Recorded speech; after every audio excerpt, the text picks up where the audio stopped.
Good morning student, class 11 subject physics, fourth unit.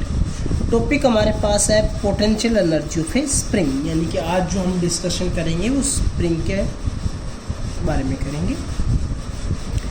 तो potential energy हमारे पास spring की क्या होती है। मान लीजिए हमने कोई एक स्प्रिंग ले ली है जिसको एक साइड से हमने फिक्स्ड किया हुआ है, दूसरी साइड से हमने एक ऑब्जेक्ट लगाया हुआ है।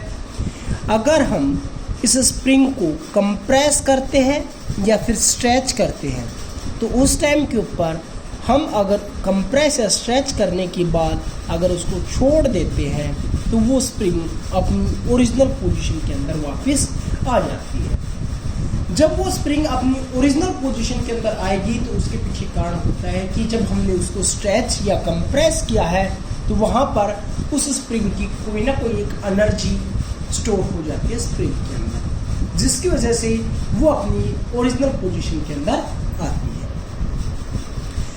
हमने माना है कि यहाँ पर इसको स्ट्रेच किया गया है और उसको रिकवर किया गया है ओरिजिनल लेंथ के ऊपर, तो ये हमारे पास हो गया ये उसका सर्किट डायग्राम। अब देखो वो जो उसकी पोटेंशियल एनर्जी होगी वो किसके इक्वल होगी और ये क्यों वापस बैक करती है। स्प्रिंग के अंदर जो इलास्टिसिटी होती है उसकी वजह से स्प्रिंग अपनी ओरिजिनल पोजीशन के ऊपर वापस आती है। मान लीजिए हमने उस स्प्रिंग के ऊपर एक फोर्स लगाया था, इधर इसको स्ट्रेच करने के लिए हमने इधर एक फोर्स लगाया। जब हम इस स्प्रिंग के ऊपर इस डायरेक्शन में एक फोर्स लगाएंगे, यहाँ पर मान लीजिए इसको स्ट्रेच करने के बाद ये स्प्रिंग वाला ऑब्जेक्ट इधर आ गया है, तो ये ऑब्जेक्ट को जैसे हमने इस फोर्स को हटाया तो ये वापस जाएगा इसी पोजीशन के ऊपर। इसके पीछे कारण होगा जो हमने फोर्स अप्लाइड किया था उतना ही फोर्स एक यहाँ पर रिस्टोरिंग फोर्स हो जाएगा। रिस्टोरिंग फोर्स मतलब जब हम उसको फ्री छोड़ेंगे तो उससे अपोजिट डायरेक्शन में, जिस डायरेक्शन में हमने अप्लाइड किया था उससे अपोजिट डायरेक्शन में एक फोर्स लगेगा सेम अमाउंट के अंदर, तो उसको हम बोलते हैं रिस्टोरिंग फोर्स। मान लीजिए यहाँ पर हमने जो स्मॉल कंप्रेशन किया था या स्ट्रेच किया था, वहाँ पर जो एक लॉ लगता है उसको हम बोलते हैं हुक्स लॉ।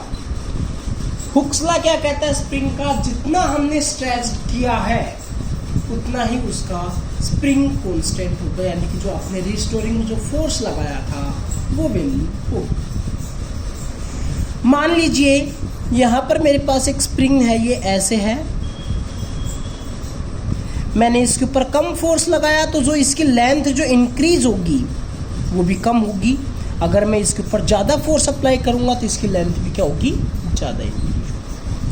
यानी कि यहाँ से हुक्स लॉ से हमारे पास एक रिजल्टेंट बनता है, क्या बनता है, restoring force that is directly proportional to stretch और कंप्रेशन। जो आपने डिस्टेंस स्ट्रेच करके इंक्रीज की है या कंप्रेस करके डिक्रीज की है, रिस्टोरिंग फोर्स उसके डायरेक्टली प्रोपोर्शनल होगा।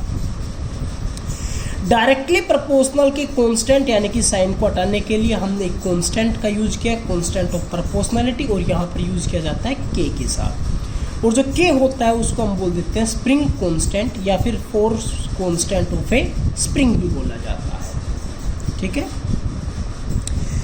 हमने एक ग्राफिकल रिप्रेजेंटेशन लिया जिसके अंदर एक्स एक्सिस के अलोंग ले लेते हैं कि हमारे पास उस स्प्रिंग के अंदर जो लेंथ थी वो इंक्रीज या डिक्रीज होती है। स्ट्रेच करते हैं तो इंक्रीज होगी और कंप्रेस करते हैं तो डिक्रीज होगी, और उस डिस्टेंस को मैंने माना है एक्स।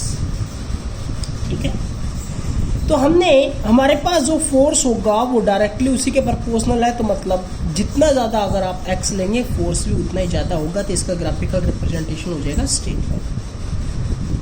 अगर हम फोर्स और स्ट्रेच या कंप्रेशन का ग्राफ का स्लोप निकाल लेते हैं तो वो हमारे पास इक्वल्स टू होता है force constant of A spring या फिर स्प्रिंग कांस्टेंट के इक्वल होता है। जब हम बात करते हैं तो हमारे पास ये रिलेशन बन गया F minus F that is equals to K into x.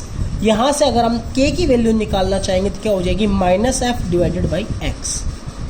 तो हमारे पास फोर्स की यूनिट क्या होती है, न्यूटन, और डिवाइडेड बाई एक्स आपके पास है मीटर के अंदर।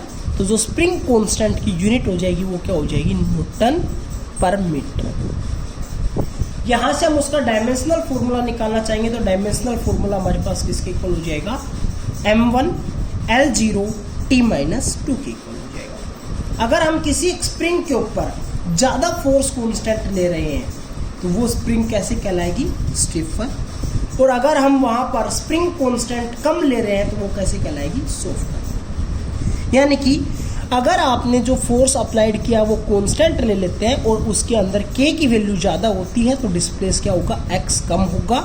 और अगर k की वैल्यू स्मॉल लेते हैं तो x क्या होगा, ज़्यादा होगा। तो हम बात करते हैं स्प्रिंग कांस्टेंट k किन किन के ऊपर डिपेंड करता है।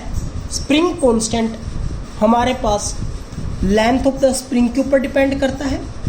स्प्रिंग की रेडियस क्या है, स्प्रिंग के अंदर जो आपने वायर यूज की हुई है उसकी रेडियस क्या है।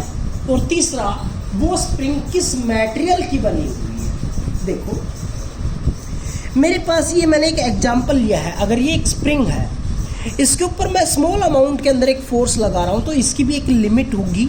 अगर उससे ज़्यादा मैं यहाँ पर फोर्स लगा दूंगा तो वो अपनी ओरिजिनल पोजीशन को रीगेन नहीं कर पाती है।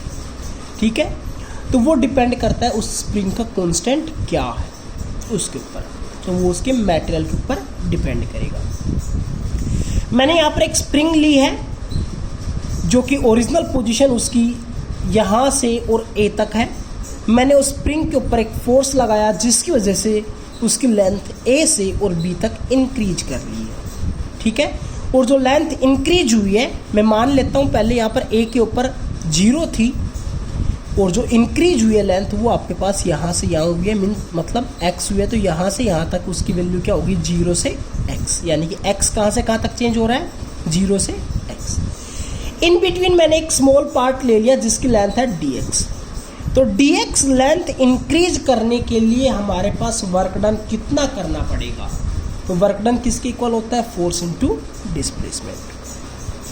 फोर्स हमारे पास कितना है, restoring force that is equals to -F। Displacement हमारे पास क्या है, dx, स्मॉल अमाउंट के लिए कर रहे हैं इसलिए dx। -F की जगह पर आप क्या लिख सकते हो, that is equals to kx और dx मल्टीप्लाई के अंदर है। अगर यहाँ पर टोटल वर्क डन पूछ लिया जाए तो टोटल वर्क डन कहाँ से कहाँ तक चेंज होगा, x की वैल्यू 0 से और x तक चेंज हो रही है। तो टोटल वर्क डन हो जाएगा हमारे पास integration of dw that is equals to w। और अगर हम यहाँ से लिमिट लगाएंगे तो क्या हो जाएगा हमारे पास, 0 से x के x into D x integration. k एक कॉन्स्टेंट है, बाहर निकाल लिया, x का इंटीग्रेशन कर रहे हैं क्योंकि यहाँ पर पीछे क्या है, dx। तो x का इंटीग्रेशन करेंगे तो क्या हो जाएगा, x² डिवाइडेड बाई 2 और लिमिट लग जाएगी 0 से x। 2 को बाहर निकाल लेते हैं तो क्या हो जाएगा, 1/2 इंटू k अपर लिमिट यानी कि x² माइनस में लोअर लिमिट मीन्स 0, तो क्या बन गया, हाफ के x का स्क्वायर।